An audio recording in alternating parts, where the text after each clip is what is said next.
Era un domingo cualquiera cuando mi mundo se desplomó sobre la mesa del comedor.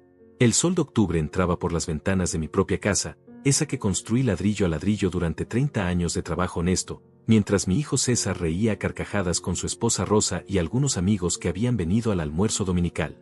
Yo estaba sirviendo el asado, como siempre hago los domingos desde que murió mi esposa hace 5 años, cuando escuché su voz burlona atravesar el aire como una navaja oxidada. Imagínense tener 65 años y seguir viviendo en esta casa vieja, dijo César, señalándome mientras cortaba la carne con movimientos exagerados. Mi viejo es todo un personaje. ¿Pueden creer que todavía usa esas camisas a cuadros de los años 80? ¿Y esos zapatos? Dios mío, creo que los tiene desde que yo era adolescente. Rosa se tapó la boca fingiendo disimular la risa, pero sus ojos brillaban de esa malicia que yo conocía muy bien después de 10 años de matrimonio entre ellos. Los invitados sonreían incómodos, sin saber si era apropiado reírse del anfitrión que los estaba alimentando con el mejor corte de carne que había podido conseguir esa semana. Yo seguí cortando el asado en silencio, sintiendo como cada palabra se me clavaba en el pecho como espinas envenenadas. Además, continuó César, claramente disfrutando ser el centro de atención, ¿vieron cómo maneja? Ayer me acompañó al centro y casi nos mata 3 veces. Los viejitos no deberían manejar, ¿verdad? Es un peligro público. Más risas. Más miradas de lástima hacia mi persona. Yo seguía cortando, concentrándome en el movimiento rítmico del cuchillo, tratando de mantener la compostura que mi padre me había enseñado cuando era niño. Un hombre de verdad no pierde la calma delante de extraños, Gervasio. Papá, me llamó César, alzando su copa de vino tinto, ese vino de $150 que yo había comprado especialmente para esa ocasión. Ven acá, quiero preguntarte algo importante. Me acerqué limpiándome las manos en el delantal que había pertenecido a mi esposa. Había algo en su tono que me puso en alerta máxima, esa sonrisa que conocía desde que tenía 5 años, la misma que usaba cuando estaba a punto de hacer alguna travesura especialmente cruel con los gatos del vecindario. Dime, César, respondí, tratando de mantener la voz firme. No, dijo riéndose, la pregunta es para ti, papá. Ven, siéntate aquí al lado mío. Obedecí, como siempre había hecho. Me senté en la silla que me señaló, justo al lado suyo, donde todos podían verme perfectamente. Rosa me miró de arriba abajo con esa expresión de superioridad que había perfeccionado durante años. Dime, papá, dijo César con esa voz melosa y venenosa a la vez, como miel mezclada con arsénico, ¿cómo se siente ser un perdedor a esta edad? El silencio se hizo tan denso que pude escuchar el tic-tac del reloj antiguo de la pared, ese que había pertenecido a mi abuelo. Rosa se mordió el labio tratando de no explotar en carcajadas. Los invitados bajaron la mirada hacia sus platos, claramente incómodos pero sin atreverse a intervenir. Yo me quedé ahí sentado, con las manos todavía húmedas del agua donde había lavado el cuchillo, sintiendo como cada latido de mi corazón resonaba en mis oídos como tambores de guerra. Perdón, ¿qué dijiste?, pregunté, aunque había escuchado perfectamente cada sílaba ponzoñosa. ¿Cómo se siente ser un perdedor?, repitió César, ya sin disimular su crueldad, disfrutando cada segundo de mi aparente humillación. Digo, mírate bien. 65 años, viviendo solo en esta casa que se está cayendo a pedazos, sin $1 en el bolsillo, dependiendo de que nosotros vengamos a visitarte para no morirte de soledad como un perro abandonado. ¿No te da vergüenza haber llegado tan lejos sin nada que mostrar? Rosa finalmente no pudo contenerse y soltó una risita aguda que me perforó los tímpanos. César, no seas tan malo con tu papá, dijo, pero su tono dejaba absolutamente claro que disfrutaba cada segundo de mi supuesta humillación pública. Los invitados comenzaron a removerse incómodos en sus sillas. Miguel, el hijo de mi vecino de toda la vida, carraspeó y dijo algo sobre el clima cambiante, tratando desesperadamente de cambiar el tema. Pero César estaba en su elemento y no había terminado su espectáculo. No, en serio, insistió, mirándome fijamente con esos ojos que una vez habían sido inocentes, me da mucha curiosidad. ¿Cómo se siente haber llegado a esta edad sin haber logrado absolutamente nada en la vida? Sin dinero, sin éxito, sin propiedades, sin nada que mostrar por toda una vida de trabajo supuestamente honrado. ¿No te arrepientes de no haber sido más ambicioso, más inteligente, más exitoso? Cada palabra era como un martillazo en mi autoestima, calculado para doler, para quebrarme delante de extraños. Sentí como la sangre se me subía a la cabeza, pero también algo más frío, más calculado, más peligroso. Durante 65 años había aprendido a controlar mi temperamento, especialmente con él. Durante 35 años había tragado comentarios hirientes, faltas de respeto monumentales, ingratitudes que habrían quebrado a cualquier padre normal.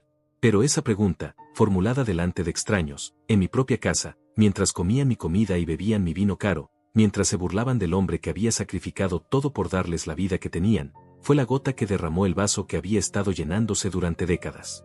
Dejé el delantal sobre la mesa con una calma que me sorprendió incluso a mí mismo. Caminé hacia mi lugar en la cabecera de la mesa, donde tenía mi servilleta de tela y mis cubiertos de plata, los únicos lujos que me permitía, y me senté con la parsimonia de un hombre que acababa de tomar la decisión más importante de su vida. Todos me miraban expectantes, probablemente esperando que bajara la cabeza y me tragara la humillación como un perro regañado, como siempre había hecho durante todos esos años de faltas de respeto acumuladas. En lugar de eso, los miré uno por uno, muy despacio, tomándome mi tiempo, hasta que mis ojos se posaron definitivamente en César. El silencio se había vuelto casi insoportable cuando finalmente abrí la boca. ¿Sabes qué, hijo?, dije con una tranquilidad glacial que me sorprendió incluso a mí mismo. Antes de responder tu pregunta tan interesante, déjame hacerte una yo a ti. César frunció el ceño, claramente no esperaba esa reacción. Rosa dejó de sonreír completamente. ¿Cómo se siente saber que este perdedor va a dejar de pagar las cuotas de tu casa mañana mismo? La sonrisa se le borró de la cara como si le hubieran dado una bofetada con guante de hierro. Rosa se enderezó en su silla, con los ojos muy abiertos, empezando a entender que algo había cambiado fundamentalmente.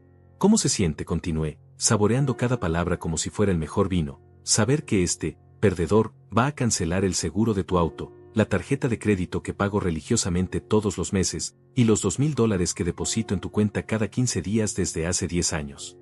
César se había puesto completamente pálido, como si hubiera visto un fantasma.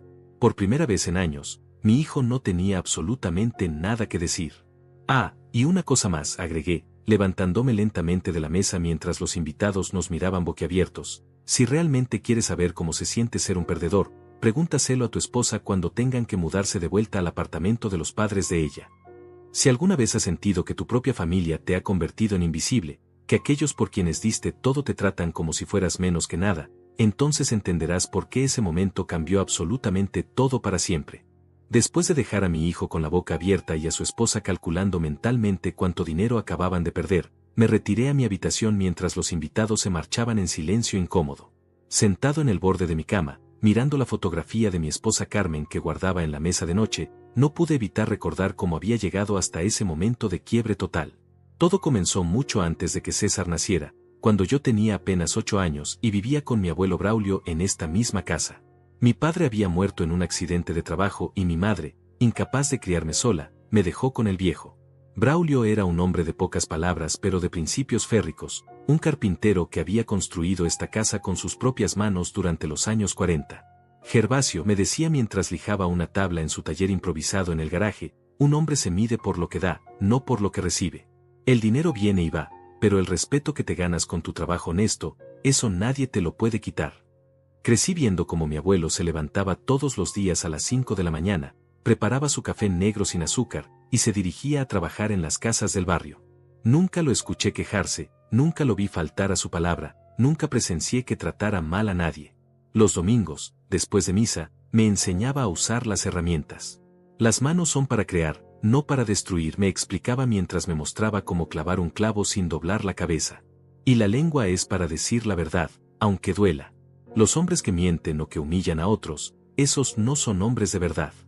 Cuando César nació, 30 años después, yo ya era un adulto formado por esas enseñanzas. Carmen y yo habíamos logrado construir un pequeño negocio de carpintería que nos daba para vivir dignamente. No éramos ricos, pero teníamos lo suficiente.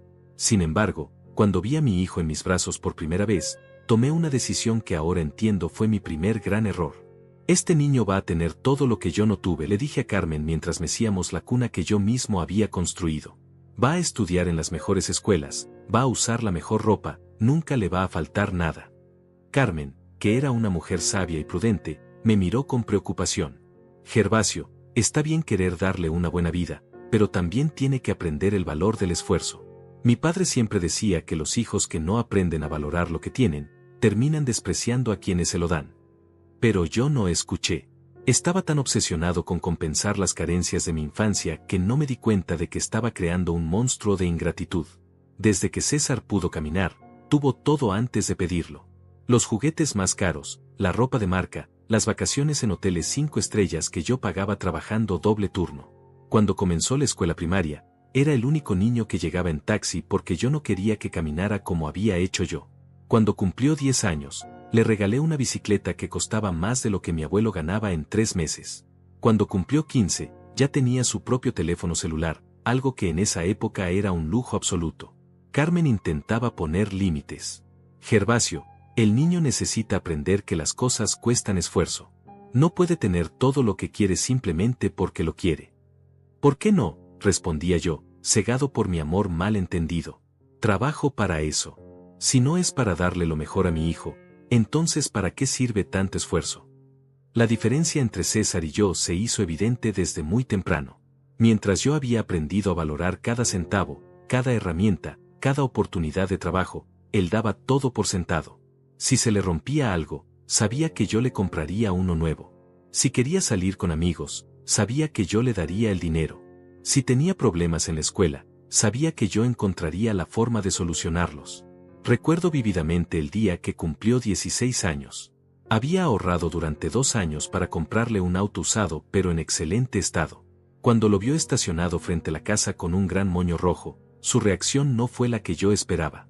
¿Es usado?, fue lo primero que preguntó, sin siquiera agradecer. Sí, pero está en perfectas condiciones. Lo revisé personalmente, cambié todas las piezas que... Todos mis amigos tienen autos nuevos, me interrumpió con esa expresión de desdén que ya empezaba a perfeccionar. ¿No podrías haberte esforzado un poco más? Carmen, que había presenciado la escena desde la puerta, se acercó y le dio una bofetada que resonó por toda la cuadra. No le hables así a tu padre. Ese hombre se mata trabajando por ti. Pero el daño ya estaba hecho. En los ojos de César pude ver algo que me heló la sangre. No había respeto, no había gratitud, solo había expectativa. Como si yo fuera una máquina dispensadora de caprichos, como si mi único propósito en la vida fuera satisfacer sus deseos sin recibir nada a cambio. Los años de universidad fueron peores. César estudió administración de empresas en una universidad privada que me costaba $800 al mes, sin contar los gastos de hospedaje, comida, libros, y por supuesto, su dinero para gastos personales que nunca bajaba de $500 mensuales. Durante esos 4 años, me levanté todos los días a las 4 de la mañana para llegar temprano a las obras. Trabajé sábados, domingos, feriados. Acepté trabajos que otros carpinteros rechazaban porque eran muy pesados o estaban muy mal pagados. Todo para mantener a mi hijo en esa universidad donde, según me enteré años después, era conocido como el hijo del carpintero, no con respeto, sino con burla. Carmen enfermó durante el último año de carrera de César. Los doctores dijeron que era cáncer y que necesitaba tratamiento inmediato. Yo tenía que elegir entre pagar la quimioterapia o el último semestre de universidad de mi hijo. Dile a César que se tome un año sabático, me sugirió Carmen desde la cama del hospital, pálida pero lúcida. La educación puede esperar, pero mi tratamiento no. Pero cuando le expliqué la situación a César, su respuesta fue devastadora. Papá, yo no puedo interrumpir mis estudios. Estoy a 3 meses de graduarme. Mamá va a entender. No entendió. Carmen murió 6 meses después, trabajando hasta el último día porque no podíamos costear el tratamiento completo. César se graduó con honores y yo asistí a su ceremonia solo, con el corazón roto, vistiendo el único traje decente que tenía, mientras veía a mi hijo recibir su diploma sin siquiera buscarme entre la multitud. Esa noche, limpiando las herramientas en el taller como hacía mi abuelo Braulio, encontré una carta que Carmen había escrito antes de morir. Con manos temblorosas, la abrí. Mi querido Gervasio, si estás leyendo esto es porque ya no estoy contigo. Quiero que sepas que no te culpo por la decisión que tomaste. Sé que creías que estabas haciendo lo correcto al priorizar la educación de César. Pero también quiero que sepas que nuestro hijo se está convirtiendo en alguien que no reconozco. Lo hemos amado tanto que se nos olvidó enseñarle a amar. Le hemos dado tanto que no aprendió a valorar nada. Por favor, no cometas el mismo error conmigo que cometimos con él. No permitas que me recuerdes solo como la madre que murió para que él pudiera graduarse. Lloré esa noche como no había llorado desde la muerte de mi abuelo.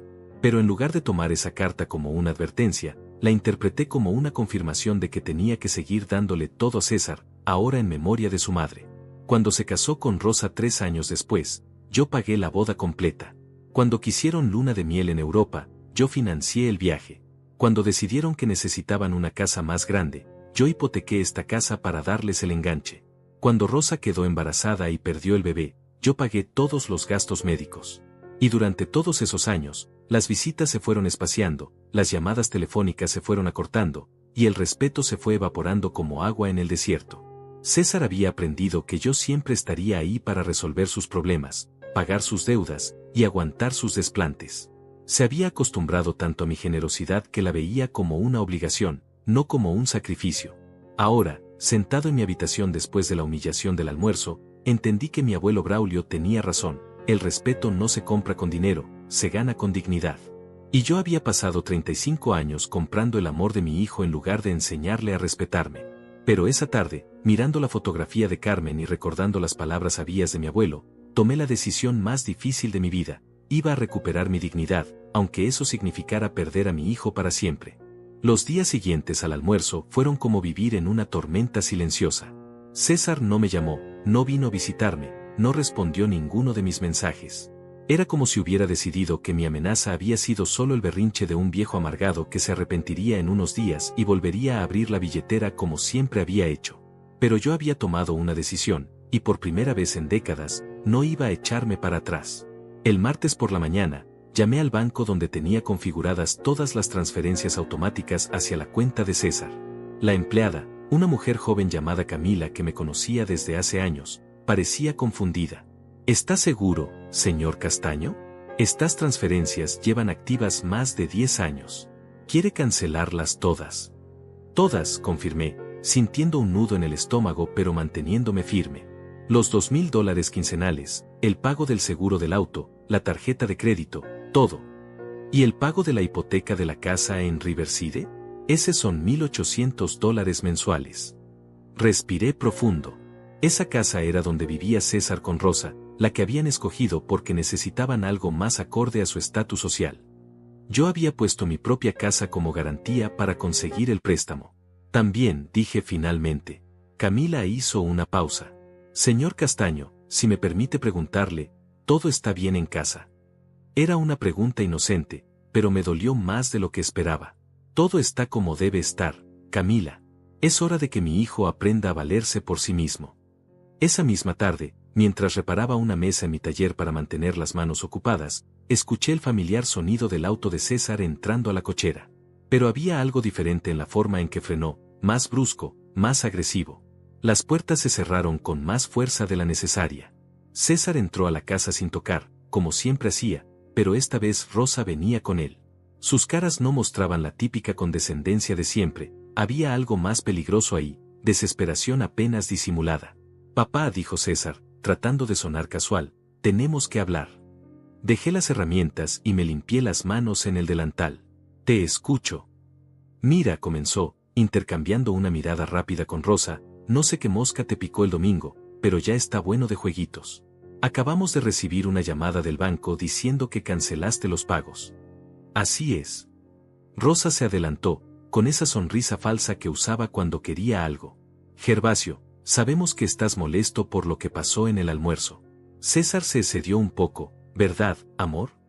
Le dio un codazo disimulado a su marido. Sí, murmuró César sin mucha convicción. Tal vez fui un poco duro. Pero tampoco es para tanto, ¿no? Era solo una broma. ¿Una broma?, repetí, sintiendo como la sangre me hervía otra vez. ¿Llamarme perdedor delante de extraños era una broma? Ay, Gervasio, no seas tan susceptible. Rosa alzó las manos dramáticamente. Los hombres siempre se están molestando entre ellos. Es normal. César te adora, solo estaba jugando. ¿Jugando? Me acerqué un paso. Díganme, ¿también era un juego cuando el mes pasado le dijiste a tu hermana por teléfono que yo era un estorbo en esta casa? ¿Pensaste que no te escuché? Rosa se puso roja como un tomate. Yo, no dije eso exactamente. Y también era un juego cuando César le dijo a su jefe que tenía que venir a cuidar al viejo los domingos, como si fuera una obligación horrible. César bajó la mirada. Por un momento, Pensé que tal vez había una pizca de vergüenza ahí, pero se recuperó rápidamente. Papá, está bien, nos equivocamos. Lo admitimos. Pero no puedes castigarnos así. Tenemos responsabilidades, compromisos. La hipoteca vence el viernes. Castigarlos. La palabra me salió como un ladrido. César, tienes 35 años. Rosa tiene 32. ¿En qué momento se volvió mi responsabilidad pagar sus gastos? Porque eres nuestro padre, gritó Rosa, perdiendo completamente la compostura. Los padres ayudan a sus hijos. Es tu obligación. Mi obligación era criarte, educarte y enseñarte valores. Y en eso fallé completamente. César se pasó las manos por el cabello, un gesto que hacía desde niño cuando estaba nervioso. Papá, mira, entendemos el mensaje. Ya captamos que estás molesto. Pero esto es muy extremo. No puedes dejarnos en la calle. No los estoy dejando en la calle. Los estoy dejando que se hagan cargo de sus propias vidas. Rosa exploró. Esto es una locura. Gervasio, tú no entiendes cómo funciona el mundo moderno. Todo es más caro ahora. La comida, la gasolina, los servicios. No se puede vivir con un solo sueldo.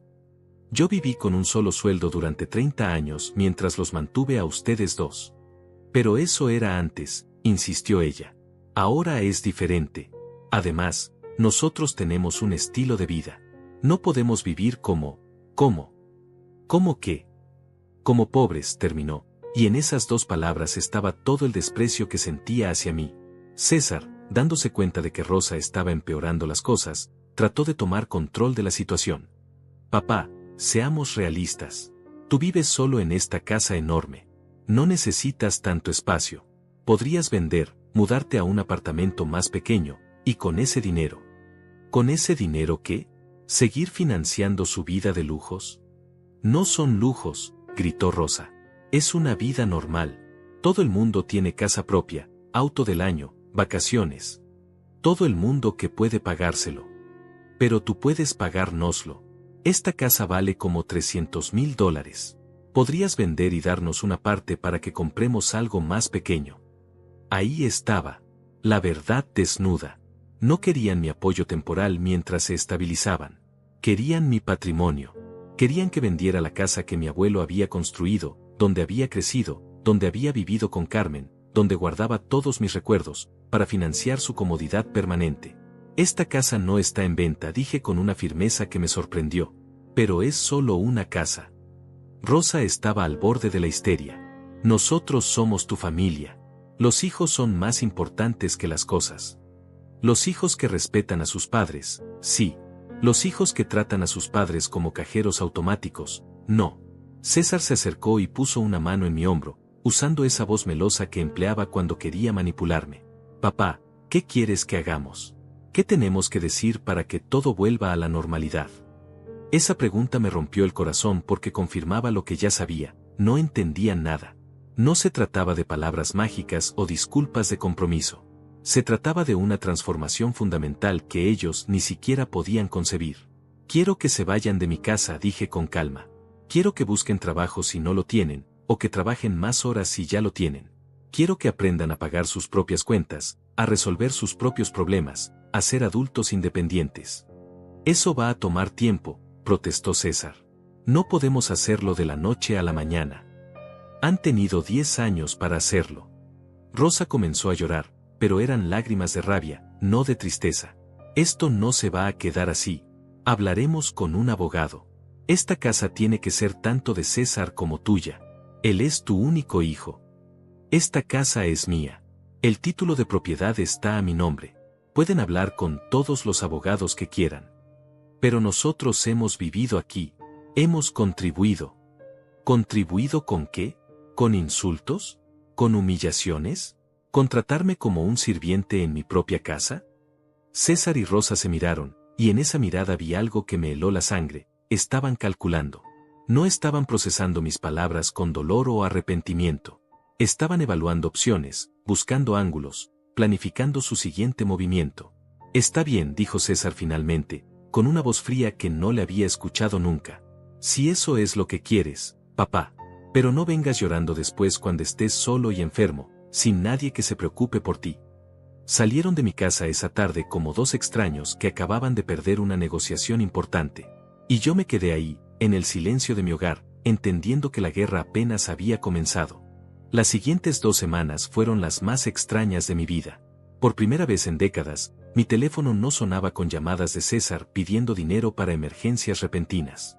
No recibía mensajes de Rosa recordándome fechas de pago o quejándose de que el depósito había llegado tarde. La casa estaba en un silencio que no sabía si era paz o abandono. Pero yo conocía a mi hijo lo suficiente para saber que no se había rendido. César nunca había aceptado un no como respuesta final, especialmente cuando se trataba de dinero. Durante su infancia, si yo le negaba algo, él encontraba la forma de conseguirlo, manipulando a su madre, haciendo berrinches públicos, o simplemente esperando hasta que mi resistencia se agotara. El primer indicio de que algo estaba tramando llegó un jueves por la tarde. Estaba lijando una mesa en el taller cuando mi vecina Delia se asomó por la cerca. Gervasio, me dijo con esa cara de preocupación que ponen las mujeres cuando tienen chismes importantes, todo está bien contigo. Dejé la lija y me acerqué. ¿Por qué preguntas? Es que ayer vino una mujer preguntando por ti. Decía que era trabajadora social del hospital. Quería saber si vivías solo, si tenías familia que se preocupara por ti, cosas así. Se me heló la sangre. ¿Trabajadora social? ¿Cómo era? Joven, muy bien vestida. Tenía una carpeta y todo. Le dije que tu hijo venía a visitarte seguido, pero ella me preguntó que si yo había notado algún, ¿cómo dijo? Deterioro en tu comportamiento últimamente. ¿Deterioro? Sí, como si te estuvieras volviendo, ya sabes. Delia se tocó la sien con el dedo, haciendo el gesto universal del loco. La rabia me subió como lava hirviendo. César no solo había decidido cortarme de su vida, sino que estaba tratando de hacer que pareciera que yo había perdido la razón. Era la jugada perfecta. Si podía demostrar que yo estaba mentalmente incapacitado, podría conseguir poder legal sobre mis finanzas y propiedades. ¿Qué le dijiste?, pregunté, tratando de mantener la calma. Que estás perfectamente bien, que siempre has sido un hombre muy centrado. Pero me preocupó la pregunta. ¿Por qué alguien pensaría que tienes problemas mentales? No le conté a Delia lo que sospechaba. En lugar de eso, le agradecí la información y me dirigí inmediatamente a hacer algunas llamadas. Mi instinto me decía que tenía que actuar rápido. Al día siguiente, el plan de César se volvió más claro. Recibí una llamada de mi médico de cabecera, el doctor Mauro, quien me conocía desde hacía 15 años. Gervasio, ¿puedes venir a verme esta tarde? Hay algo de lo que necesitamos hablar.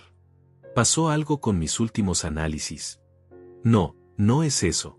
Es complicado. Prefiero hablar en persona. Llegué a su consulta esa tarde con un mal presentimiento que se confirmó en cuanto me senté frente a su escritorio. El doctor Mauro parecía incómodo, jugueteando con un bolígrafo mientras evitaba mi mirada. Gervasio, recibí una llamada muy preocupante de tu hijo César. Ah, sí. Me dijo que has estado comportándote de manera errática, que has estado tomando decisiones financieras irracionales, que has cortado todos los apoyos económicos que le dabas sin explicación alguna. Está preocupado de que puedas estar desarrollando algún tipo de demencia temprana. Me quedé callado, dejando que continuara. También mencionó que has estado hablando de conspiraciones en su contra, que crees que él y su esposa están tramando algo para quitarte tu dinero. César piensa que necesitas una evaluación psiquiátrica. ¿Y tú qué piensas, doctor?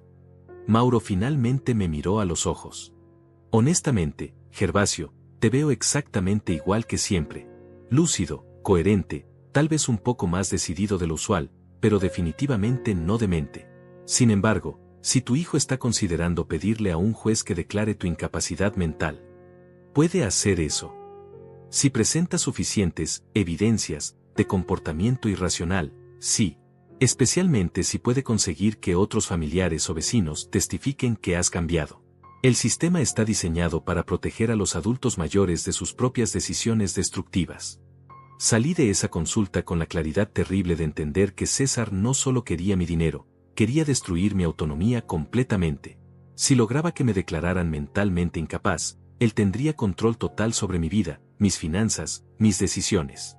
Sería como estar muerto en vida. Esa noche, no pude dormir. Caminé por la casa como un fantasma, viendo cada rincón con ojos nuevos. Esta casa que había sido mi refugio durante décadas de repente se sentía como una trampa. Me di cuenta de que César conocía cada centímetro de este lugar, sabía dónde guardaba los documentos importantes, conocía mis rutinas, mis debilidades. Fue entonces cuando encontré la primera evidencia real de que mis sospechas eran correctas. Mientras revisaba mi escritorio, buscando mis documentos legales para asegurarme de que estuvieran en orden, noté que alguien había movido las cosas. No era obvio para alguien que no conociera mi sistema obsesivo de organización, pero yo sabía exactamente cómo dejaba cada papel, cada folder. El título de propiedad de la casa había sido movido. Lo mismo con mi testamento, mis estados de cuenta bancarios, y la póliza de seguro de vida. Alguien había estado revisando mis documentos, probablemente fotografiándolos. Con manos temblorosas, revisé las cerraduras de las ventanas. La de la cocina tenía marcas casi imperceptibles alrededor del marco, como si alguien la hubiera forzado sutilmente. César tenía llaves de la casa, por supuesto, pero tal vez no quería que yo supiera de sus visitas nocturnas. Mi paranoia se confirmó cuando, 2 días después, recibí una llamada que me cambió todo. Era de Miguel, el abogado que había manejado los asuntos legales de mi familia durante años. Gervasio, necesito verte urgentemente. Recibí una visita muy extraña esta mañana. ¿De quién? De César y su esposa. Vinieron con una historia muy elaborada sobre tu supuesto deterioro mental. Querían saber sobre tu testamento, sobre la posibilidad de transferir el título de la casa a un fideicomiso, para tu protección, sobre opciones de tutela legal. El mundo se me vino abajo. ¿Qué les dijiste? Les dije que necesitarían una orden judicial y mucha más evidencia de la que trajeron. Pero Gervasio, están construyendo un caso en tu contra. Rosa tenía una carpeta llena de incidentes documentados, fechas en las que supuestamente actuaste de manera confusa, conversaciones donde supuestamente dijiste cosas irracionales. Todo inventado. Eso sospecho yo también. Pero el problema es que parecen estar hablando con más gente. Mencionaron que otros vecinos habían notado cambios en tu comportamiento. Colgué el teléfono con las manos temblando de rabia y miedo. César no solo me había traicionado, sino que estaba orquestando una campaña sistemática para destruir mi reputación y mi autonomía. Estaba convenciendo a medio barrio de que yo me había vuelto loco, plantando evidencias, creando una narrativa en la que él era el hijo preocupado tratando de salvar a su padre demente. Esa noche, sentado en la oscuridad de mi living, mirando las fotografías de Carmen y recordando las palabras de mi abuelo Braulio, entendí que había subestimado completamente a mi hijo. No era solo un joven malcriado e ingrato. Era un manipulador calculador, capaz de destruir a la persona que más lo había amado en el mundo si eso le convenía económicamente. Pero también entendí algo más. Si César quería una guerra, la iba a tener. Y él no sabía que su viejo demente todavía tenía algunos trucos bajo la manga. Al día siguiente, temprano en la mañana, llamé a Miguel otra vez. Miguel, necesito que vengas a mi casa esta tarde. Y trae una grabadora. Es hora de que mi hijo descubra que se siente realmente cuando alguien planifica tu destrucción. La partida de ajedrez había comenzado, y César acababa de descubrir que había estado jugando contra alguien que conocía sus movimientos mejor que él mismo. Miguel llegó a mi casa esa tarde del viernes cargando un maletín de cuero viejo y una expresión que no había visto en él durante los 20 años que llevábamos trabajando juntos. Era una mezcla de indignación profesional y tristeza personal, porque Miguel no solo era mi abogado, sino que había visto crecer a César desde niño. Gervasio me dijo mientras se sentaba en el sofá del living, antes de empezar con la estrategia legal, necesito preguntarte algo como amigo. ¿Estás completamente seguro de que quieres llegar hasta el final con esto? Una vez que pongamos las cartas sobre la mesa, no hay vuelta atrás. Me serví un vaso de agua y me senté frente a él. Miguel, mi hijo está tratando de declararme loco para robarme todo lo que tengo. ¿Tú qué harías? Lo mismo que tú, admitió, abriendo su maletín. Pero quería asegurarme. Porque lo que vamos a hacer va a doler, y no solo a César. Durante las siguientes 2 horas, Miguel me explicó exactamente cuál era mi situación legal y qué podíamos hacer para protegerme. La buena noticia era que César no tenía ningún derecho automático sobre mis propiedades. La mala noticia era que si lograba convencer a un juez de que yo estaba mentalmente incapacitado, podría conseguir una tutela que le daría control total sobre mi vida. La clave, me explicó Miguel mientras revisaba documentos, es demostrar que no solo estás mentalmente competente, sino que César y Rosa han estado manipulando la situación para su beneficio económico. Y para eso, necesitamos evidencia.